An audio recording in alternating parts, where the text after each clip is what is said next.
الرجيم ونعوذ بالله من شرور أنفسنا ومن سيئات أعمالنا من يهده الله فلا مضل له ومن يضلله فلا هادي له ونشهد أن لا إله إلا الله وحده لا شريك له ونشهد أن سيدنا ومولانا محمدا عبده ورسوله أما بعد فقد قال الله تبارك وتعالى في القرآن الكريم فأعوذ بالله من الشيطان الرجيم بسم الله الرحمن الرحيم إن عدة الشهور عند الله 12 شهرا في كتاب الله يوم خلق السماوات والأرض منها 4 حرم ذلك الدين القيم فلا تظلموا فيهن أنفسكم وقال رسول الله صلى الله عليه وسلم صيام يوم عاشوراء يكفر السنة التي قبله وقال رسول الله صلى الله عليه وسلم من وسع على عياله وأهله يوم عاشوراء وسعه الله السنة التي وسعه الله في طول سنته أو كما قال عليه الصلاة والتسليم صدق الله العظيم وصدق رسوله النبي الكريم ونحن على ذلك لمن الشاهدين والشاكرين الحمد لله رب العالمين. بزرگان محترم، عزیز نوجوان بھائیوں دوستوں، یہ مہینہ جس میں ہم لوگ چل رہے ہیں، جیسا کہ ہم لوگ جانتے ہیں کہ یہ بڑا ہی حرمت والا مہینہ ہے، بڑا ہی اعزاز اور شرف والا مہینہ ہے۔ اس مہینے کو احادیث کے اندر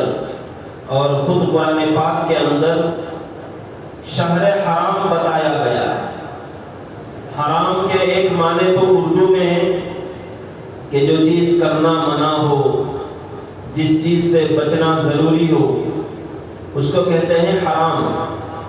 لیکن عربی زبان میں ایک معنی تو یہ ہے کہ جس چیز کے بچنا ضروری ہو جاتا ہے وہ چیز حرام ہوتی ہے۔ لیکن عربی میں ایک حرام کا ایک معنی ہے عزت والی چیز، عظمت والی چیز، شرف والی چیز۔ تو اس مہینے کو شہر حرام بتایا گیا۔ جیسے کعبۃ اللہ کے ارد گرد جو مسجد بنی ہوئی ہے، اس مسجد کا نام ہے المسجد الحرام۔ تو المسجد الحرام کا معنی بھی یہی ہے کہ یہ وہ مسجد ہے جو بڑی عظمت والی، بڑے شرف والی اور بڑے احترام والی۔ اسی طرح اس مہینے کو بھی اللہ کے نبی صلی اللہ علیہ وسلم نے حرام بتایا ہے، یعنی یہ بڑے عزت والا مہینہ،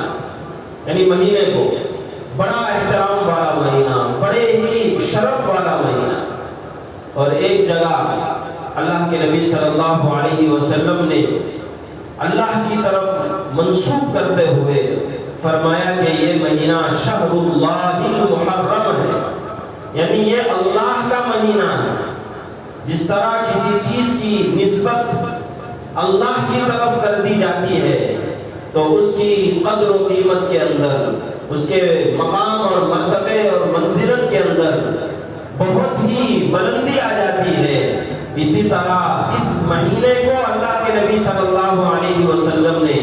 جب اللہ کا مہینہ بتایا تو اس کے اندر اس مہینے میں اور مزید عزت اور احترام کا معنی پیدا ہو گیا۔ یہ آسمان اللہ کی اللہ کا ہے، یہ زمین اللہ کی ہے، تمام چیزیں اللہ کی ہیں، لیکن مسجدوں کو اللہ کا گھر بتا دیا گیا تو مسجد کا مقام بڑھ گیا، اور اس کا مقام اور زمینوں سے اور جگہوں سے بڑھ گیا۔ باہر روڈ ہے یا ہمارا گھر بنا ہوا ہو یا اور کوئی جگہ ہو، اس کا مقام الگ، اللہ کے گھر کا مقام الگ، اللہ کی مسجد کا مقام الگ۔ یہ کیوں؟ یہ اس وجہ سے کہ اس کے تعلق کو اللہ کے ساتھ جوڑ دیا گیا کہ یہ اللہ کا گھر ہے۔ اسی طرح اور مہینے بھی ہیں، لیکن اس مہینے کو محرم الحرام کو اللہ کے نبی صلی اللہ علیہ وسلم نے فرمایا کہ یہ مہینہ شہر اللہ المحرم، اللہ کا مہینہ ہے۔ معلوم یہ ہوا احادیث سے اور قرآن پاک سے کہ اس مہینے کی بڑی قدر و منزلت ہے اللہ کے یہاں۔ اس مہینے کے اندر اللہ تبارک و تعالیٰ کی خصوصی رحمتیں نازل ہوتی ہیں، اور اس مہینے کے اندر شروع دور ہی سے، ایسا نہیں کہ قریب کے دور سے یا اللہ کے نبی صلی اللہ علیہ وسلم کے زمانے سے نہیں، بہت پہلے سے، بلکہ روایتوں کے اندر آتا ہے کہ حضرت آدم علیہ السلام کو جو پیدا کیا گیا اس وقت سے ہی لے کر اب تک بھی اور قیامت تک بھی محرم الحرام کے مہینے کا درجہ، اس کی منزلت اور اس کا مرتبہ بہت بڑا، اور اس کے دن اور اس مہینے کے اندر اللہ کے نبی صلی اللہ علیہ وسلم نے روزے رکھنے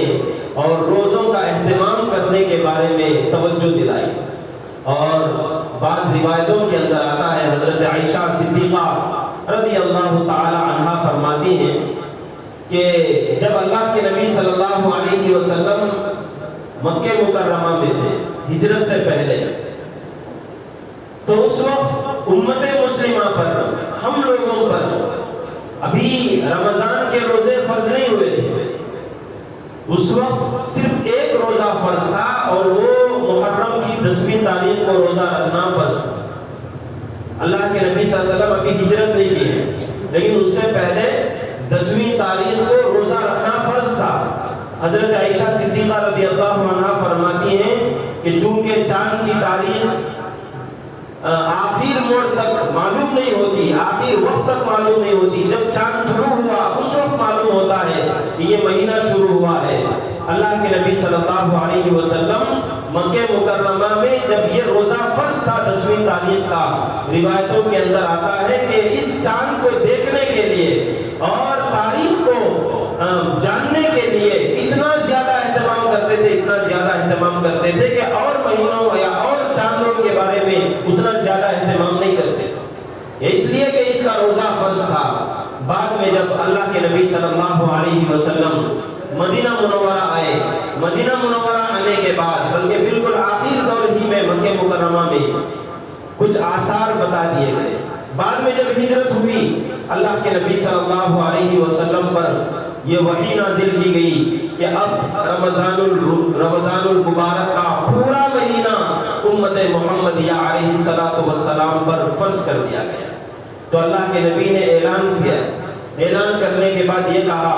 کہ یہ مہینہ رمضان کا مہینہ اللہ تبارک و تعالیٰ کی طرف سے فرض کر دیا گیا ہے، اور 10ویں تاریخ جسے فرض ٹھہرائے تھے اس کی فرضیت کو، ضروری ہونے کو اللہ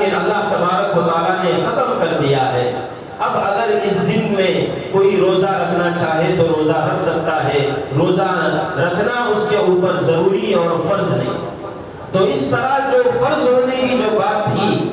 وہ فرضیت، جس طرح رمضان میں روزہ رکھنا ہر مسلمان پر، طاقت والے پر ضروری ہو جاتا ہے، خواہ وہ مرد ہو یا عورت ہو، اور بڑی عمر والا ہو یا نوجوان ہو، بالغ ہوا اس کے اوپر روزہ رکھنا فرض،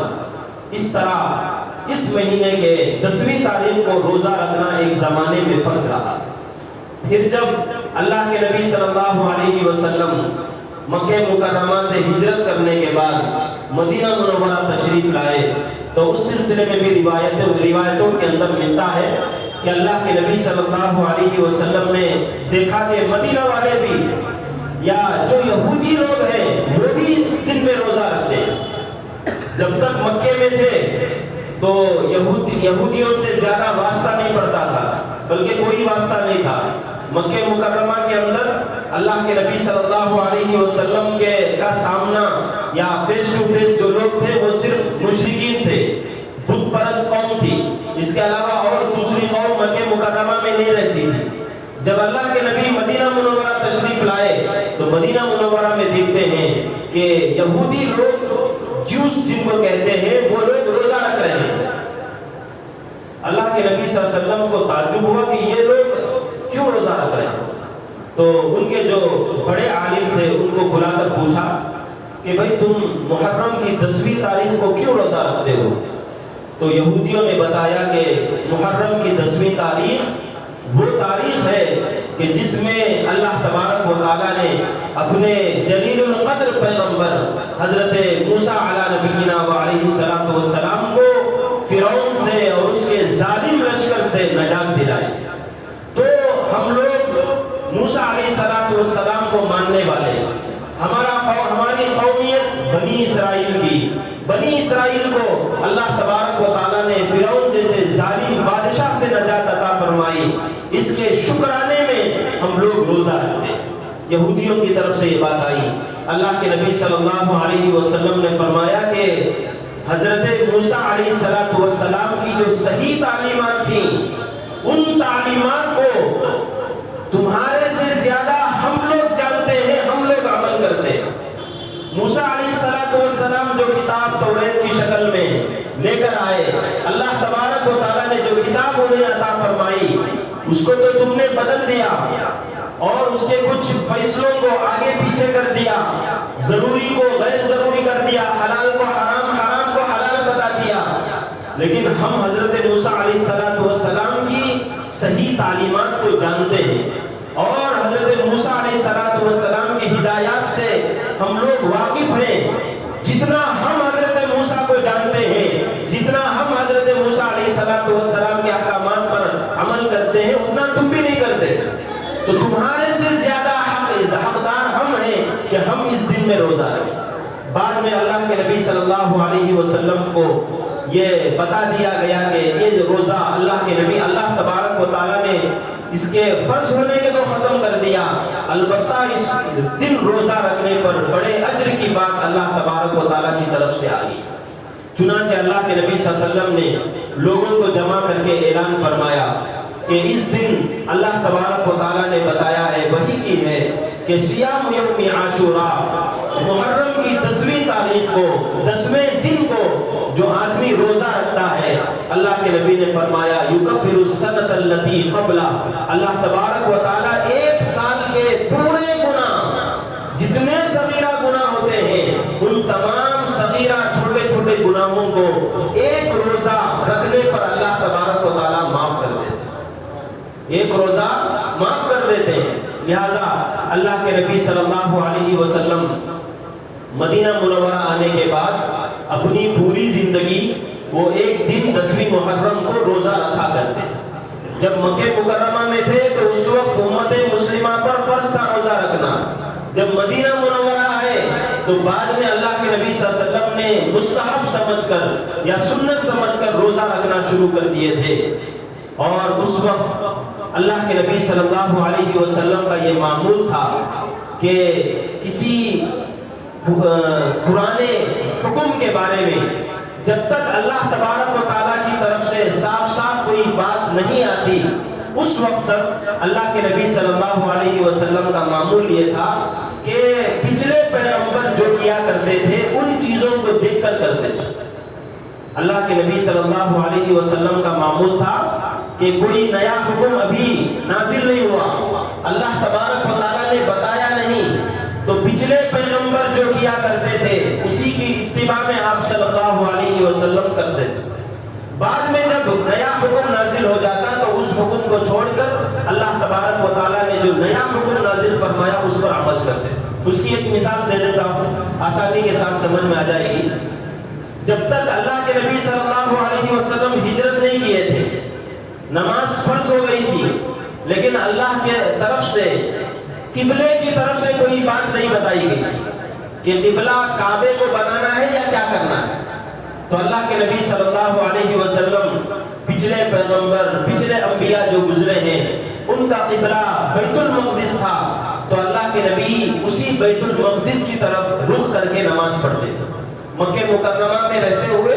بیت المقدس کی طرف رخ کر کے نماز پڑھتے تھے۔ بعد میں مدینہ منورہ آئے،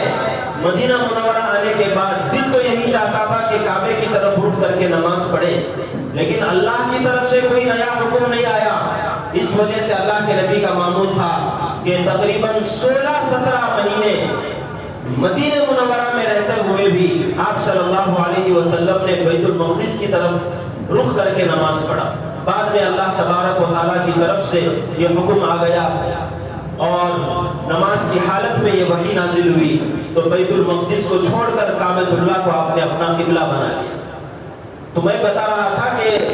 جب تک کوئی نیا حکم نازل نہیں ہوتا تھا، اللہ کے نبی صلی اللہ علیہ وسلم کا معمول یہ تھا کہ پچھلے انبیاء پیغمبر جو ہوتے تھے انہی کی اتباع میں آپ صلی اللہ علیہ وسلم تابع داری کرتے تھے، اتباع کرتے تھے، وہاں اپنی طرف سے کچھ نہیں کرتے تھے۔ یہ بات ذہن میں رکھنے کی ہے۔ وقت کا نبی، وقت کا پیغمبر، لیکن اپنی طرف سے دین کا کوئی عمل، دین کے اندر کوئی کام کرنا ہو تو اپنی طرف سے کرنے کے لیے تیار نہیں۔ پرانے اللہ کے نبی، پرانا پیغمبر یا پرانا رسول جو گزر چکا ہے، اس کو جو حکم دیا گیا تھا اسی حکم پر اللہ کے نبی صلی اللہ علیہ وسلم چل رہے۔ یہ جو اللہ کے نبی کا طریقہ ہے، اس کے اندر امت مسلمہ کو ایک بہت بڑا پیغام ہے، بہت بڑا میسج ہے۔ وہ پیغام اور میسج یہ ہے کہ آدمی کتنا بھی بڑا ہو جائے اسے تابع داری کرنی چاہیے،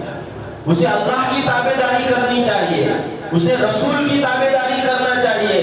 رسول کی تابع داری سے ہٹ کر، اللہ کی تابع داری سے ہٹ کر، اپنے عقل سے، اپنے دماغ سے اگر کوئی آدمی کچھ کرنا چاہتا ہے دین کے معاملے میں، تو اللہ کے نزدیک وہ قابل قبول نہیں ہے۔ اللہ کے نبی صلی اللہ علیہ وسلم نے صاف صاف ارشاد فرمایا، من احدث فی امرنا ھذا، من احدث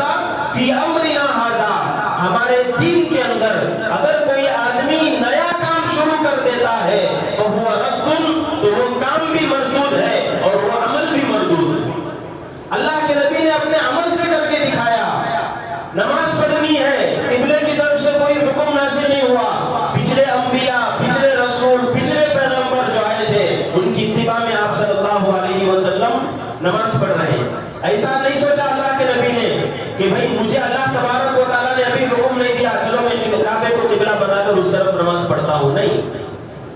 بلکہ پچھلے رسول کو جو حکم دیا گیا تھا، پچھلے پیغمبر کو جو حکم دیا گیا تھا، اسی کی تابع داری میں آپ نے زندگی گزاری۔ تو یہ پیغام ہے امت مسلمہ کو، یہ یاد رکھنے کی ضرورت ہے۔ تو خیر میں یہ بتا رہا تھا کہ اللہ کے نبی صلی اللہ علیہ وسلم مدینہ منورہ آنے کے بعد چونکہ فرض روزہ ختم کر دیا گیا تھا، مستحب طور پر پوری زندگی مدینہ منورہ میں رہتے ہوئے آپ نے 10ویں تاریخ کو روزہ رکھا۔ بعد میں جب انتقال فرمانے سے 1 سال پہلے اللہ تبارک و تعالیٰ کی طرف سے یہ حکم نازل ہو گیا کہ آپ جو کیا کرتے تھے پچھلے امتوں کو دیکھ کر، پچھلے پیغمبروں کی تعلیمات کو سامنے رکھتے ہوئے، دین اب مکمل ہو گیا۔ اب ہر طرح کا حکم تمہیں بیان کر دیا گیا ہے، ایک نئی شریعت، ایک نیا سسٹم اللہ کے نبی صلی اللہ علیہ وسلم کو دے دیا گیا ہے، لہٰذا اب کسی بھی طرح پیچھے دیکھنے کی ضرورت نہیں ہے۔ اور پھر یہ بھی بتا دیا گیا کہ جو پچھلے انبیاء گزرے ہیں، پچھلے رسول گزرے ہیں، وہ یہودی ہوں جو موسیٰ علیہ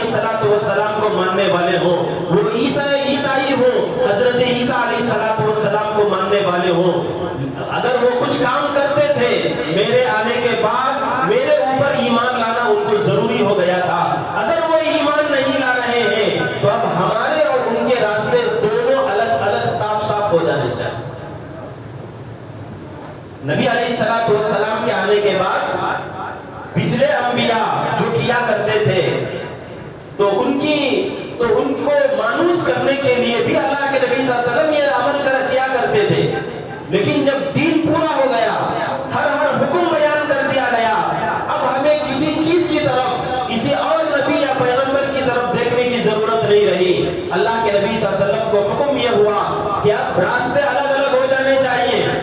اس لیے کہ اب حجت پوری ہو گئی، دلیل سب کے سامنے روزے روشن کی طرح واضح ہو گئی اور کوئی بات چھپی نہیں رہی۔ لہٰذا یہودی ہو، عیسائی ہو، وہ اگر مجھے نہ مانتے ہو، مجھے اللہ کا نبی نہ مانتے ہو، مجھے اللہ کا رسول نہ مانتے ہو، تو اب ہمارے راستے الگ ہو جانے چاہیے۔ اللہ کی طرف سے اشارہ دے دیا گیا۔ اس کے بعد اللہ کے نبی صلی اللہ علیہ وسلم نے حکم ارشاد فرمایا، داڑھی کے بارے میں بھی بات ارشاد فرمائی کہ بہت سارے قوم جیسے یہودیوں کے بارے میں آتا ہے کہ وہ اپنی داڑھیوں کو بہت لمبے لمبے کیا کرتے تھے، اپنی مونچھوں کو بہت زیادہ بڑھایا کرتے تھے۔ اللہ کے نبی نے راستے الگ کر دیے اور کہا کہ اب لمبی لمبی داڑھی اور لمبی لمبی مونچھ بڑھانے کی اجازت نہیں ہے، مونچھوں کو تراشو اور داڑھی کو بڑھاؤ، تاکہ دونوں کے اندر امتیاز ہو جائے کہ یہ ہماری قوم نہیں ہے، یہ رسول کو ماننے والی قوم نہیں ہے، یہ اللہ کے نئے پیغام کو تسلیم کرنے والی قوم نہیں ہے۔ اللہ کے نبی کو اشارہ دے دیا گیا، اللہ کے نبی نے دونوں کے راستے الگ الگ کر دیے۔ یہ حکم باقی تھا، یہودی بھی 10ویں تاریخ کو روزہ رکھا کرتے تھے، اللہ کے نبی بھی مدینہ منورہ میں 10ویں تاریخ کو روزہ رکھتے تھے۔ اس سلسلے میں بھی اللہ کے نبی صلی اللہ علیہ وسلم کا حکم ارشاد فرمایا گیا کہ یہودی لوگ 10ویں تاریخ کو روزہ رکھتے ہیں، خالف الیہود، اب یہودیوں سے مخالفت کرو۔ اور یہ بھی اللہ کے نبی نے فرمایا اگر آئندہ سال میں زندہ رہوں 10ویں تاریخ کے روزے کے ساتھ ایک روزہ یا تو بعد میں یا ایک روزہ یا تو میں پہلے ملا لوں گا، تاکہ ہماری اور ان کی شریعت کے اندر امتیاز باقی رہے، فرق باقی رہے۔ تو اللہ کے نبی صلی اللہ علیہ وسلم نے یہ پیغام ہمیں دیا ہے کہ 10ویں تاریخ کے دن روزہ رکھنا ہے، روزہ رکھنا مستحب ہے، مستحسن ہے،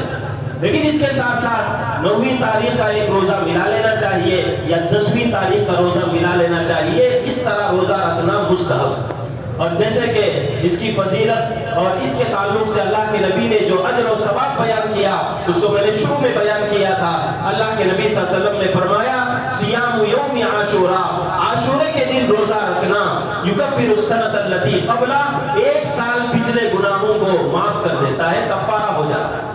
لہٰذا اس اعتبار سے 10ویں تاریخ محرم کی اتوار کے دن پڑ رہی ہے، لہٰذا تمام احباب سے، تمام حضرات سے گزارش کی جاتی ہے کہ 10ویں تاریخ کو روزہ رکھنے کا اہتمام کریں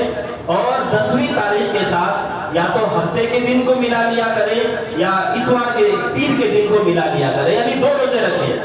ہفتہ اور اتوار، یا پھر یہ کہ اتوار اور پیر، یہ 2 روزے رکھنا اللہ کے نبی صلی اللہ علیہ وسلم کے حکم سے ثابت ہے۔ یہ یوم عاشورے کے دن کا ایک عمل ہے۔ دوسرا عمل اللہ کے نبی صلی اللہ علیہ وسلم نے ارشاد فرمایا من وسع علی عیالہ او اہلہ، کہ جو آدمی 10ویں تاریخ کو، محرم کی 10ویں تاریخ کو اپنے اہل و عیال پر، بیوی بچوں پر خرچ کرنے میں ذرا وسعت برتتا ہے اور عام دنوں سے بڑھ کر ذرا کھانے پینے میں اہتمام کرتا ہے، اللہ کے نبی صلی اللہ علیہ وسلم نے فرمایا اللہ تبارک و تعالیٰ پورے سال اس دن میں وسعت کرنے کی وجہ سے اللہ تبارک و تعالیٰ پورے سال اس کے اوپر وسعت فرماتے ہیں، برکت عطا فرماتے ہیں، اس کے مال میں برکت ہوگی، اس کے رزق میں برکت ہوگی۔ تو دوسرا حکم یہ ہے کہ 10ویں تاریخ کے اندر جس طرح ہم لوگ عید کے اندر پکا لیتے ہیں عام دنوں سے ہٹ کر، تو 10ویں تاریخ میں عام دنوں سے ہٹ کر اپنے گھر والوں کو، اپنے بیوی بچوں کو عام دنوں سے ہٹ کر ذرا زیادہ اہتمام کرنا، یہ بھی اللہ کے نبی صلی اللہ علیہ وسلم نے اس کو بھی اچھا بتایا ہے، باعث برکت بتایا۔ لیکن افسوس کی بات یہ ہے کہ امت مسلمہ زیادہ اللہ کے نبی صلی اللہ علیہ وسلم کی تعلیمات سے واقف نہ ہونے کی وجہ سے یا پرانی جہالتوں کو سامنے رکھنے کی وجہ سے محرم کے شروع کے 10 دن میں خاص طور پر اور بلکہ پورے مہینے میں سوگ مناتی ہے۔ یہ سوگ منانا مسلمانوں کا طور طریقہ نہیں ہے، اہل سنت والجماعت کا طور طریقہ نہیں ہے، سنیوں کا طور طریقہ نہیں ہے۔ سوگ منانا جو اجازت دی گئی ہے سوگ منانے کی، اگر کوئی قریبی رشتہ دار کوئی سوگ منائے، کوئی انتقال ہو جائے، 3 دن اسے سوگ منانے کی اجازت ہے۔ بیوی کے لیے اپنے شوہر کے انتقال ہونے پر عدت کے طور پر 4 مہینے 10 دن بیٹھنے کی اجازت ہے، اس کے علاوہ اور کوئی حکم نہیں ہے۔ لیکن افسوس کی بات یہ ہے کہ ہم اہل سنت والجماعت کہلانے والے، سنی کہلانے والے لوگ شیعہ کی تابعداری کرتے ہیں، اور ان دنوں میں حضرت حسین رضی اللہ عنہ کی شہادت کی وجہ سے سوگ مناتے ہیں۔ یہ شریعت کے خلاف عمل ہے۔ اللہ کے نبی صلی اللہ علیہ وسلم تو یہ کہہ رہے ہیں، من وسع علی عیالہ او اہلہ وسعہ اللہ فی طول سنتہ، جو آدمی اپنے گھر والوں پر زیادہ خرچ کرتا ہے، زیادہ کھلاتا ہے، پلاتا ہے، تو اللہ تبارک و تعالیٰ اور وسعت اور برکت عطا فرماتے ہیں، اور ہم اس کے برخلاف سوگ منانے لگے ہوئے۔ مسلمانوں کے گھروں کے اندر، اہل سنت والجماعت کے گھروں کے اندر محرم کے مہینے کے اندر شادی کرنے کو منع کر دیا جاتا ہے۔ حضرت عائشہ، حضرت خدیجہ رضی اللہ عنہا کا نکاح رسول اللہ صلی اللہ علیہ وسلم سے ہوا، محرم الحرام کے مہینے میں ہوا۔ حضرت علی رضی اللہ عنہ نے اپنی بیٹی حضرت علی رضی اللہ عنہ سے، اللہ کے نبی نے اپنی بیٹی کا نکاح حضرت فاطمہ کا کرایا، 10 یہ محرم الحرام کے مہینے میں کرایا۔ لیکن ہم لوگ یہ بابرکت مہینہ، یہ معزز مہینہ، یہ عزت والا مہینہ، اس مہینے کو منحوس سمجھتے ہیں، اور اس مہینے میں شادی بیاہ کو چھوڑ دیتے ہیں۔ اللہ کے نبی صلی اللہ علیہ وسلم نے اللہ تبارک و تعالیٰ کا ایک قول نقل فرمایا ہے، حدیث قدسی ہے۔ اللہ کے نبی صلی اللہ علیہ وسلم نے ارشاد فرمایا کہ اللہ تبارک و تعالیٰ اپنی امت سے، اپنے ماننے والوں سے شکوہ کر رہا ہے۔ کیا شکوہ کر رہا ہے؟ اللہ تبارک و تعالیٰ شکوہ کر رہے ہیں کہ لوگ مجھے گالی دے رہے ہیں، یسبونی، لوگ مجھے گالی دے رہے ہیں۔ کیسے گالی دے رہے ہیں؟ اللہ کے نبی نے فرمایا کہ دنوں کو منحوس سمجھتے ہیں، زمانے کو منحوس سمجھتے ہیں، مہینے کو منحوس سمجھتے ہیں، جبکہ ان مہینوں کا پیدا کرنے والا، اس زمانے کو پیدا کرنے والا، وقت کا خالق صرف اللہ تبارک و تعالیٰ ہے۔ اگر ہم کسی چیز میں نقص نکالتے ہیں، نحوست کی بات کہتے ہیں، تو گویا کہ ہم دوسرے الفاظ میں بنانے والے کے اندر کھوٹ نکال رہے ہیں۔ اللہ تبارک و تعالیٰ نے تو تمام اوقات کو برابر سرابر پیدا کیا، ہم لوگ محرم کے مہینے کو نحوست والا سمجھ لیے، سفر کے مہینے کو نحوست والا سمجھ لیے۔ یہ بھی اسلامی تعلیمات کے خلاف ہے۔ یہ سب چیزیں مسلمانوں کی اور اہل سنت والجماعت کی نہیں ہے۔ لہٰذا یہ جو دو اعمال ہیں، ایک روزہ رکھنا، یہ شریعت سے ثابت ہے، اور دوسرا یہ کہ اس مہینے، اس دن کے اندر 10ویں تاریخ کو اپنے اہل و عیال پر ذرا زیادہ خرچ کرنا، یہ باعث برکت اور مستحسن قرار دیا گیا ہے۔ اس کے علاوہ اور کوئی چیز اس مہینے کے اندر نہیں۔ مہینے کے اندر روزے رکھنا اور 10ویں تاریخ میں اپنے اہل و عیال پر خرچ کرنا، اس کے علاوہ اور کوئی شرعی تعلیم نہیں ہے۔ اس کے علاوہ جو بھی ہم کرتے ہیں، یہ سمجھیے کہ ہم اپنے دماغ سے یا اپنی جہالت یا نادانی کی وجہ سے کر رہے ہیں، جس کا تعلق شریعت سے نہیں ہے۔ ابھی درمیان میں ایک اشارہ کیا تھا کہ اللہ کے نبی بھی جب تک اللہ کی طرف سے کوئی حکم نہیں آ رہا ہے، پچھلے پیغمبروں کی اتباع کر رہے ہیں۔ تو آپ اندازہ لگا لیجئے کہ جب اللہ کے نبی ایسا کر رہے ہیں اور ہمارا دین مکمل کر کے اللہ کے نبی صلی اللہ علیہ وسلم نے تمام تعلیمات کو واضح کر دیا ہے، کیا کرنا ہے یہ بھی بتا دیا، کیسے کرنا ہے یہ بھی بتا دیا گیا، تو اس کے باوجود ہم نہ کرنے کے کاموں میں لگے رہے، تو یہ ہماری جہالت ہے، یا دوسرے الفاظ میں کہیے کہ یہ ہماری شرارت۔ اللہ تبارک و تعالیٰ سے دعا ہے کہ ہم لوگوں کو ان چیزوں کے بارے میں ذرا غور کرنے، اور جو ہدایات اللہ کے نبی صلی اللہ علیہ وسلم سے صاف صاف بتائے گئے ہیں، اللہ ہمیں ان سب پر عمل کرنے کی توفیق عطا فرمائے۔ وآخر دعوانا الحمدللہ رب العالمین۔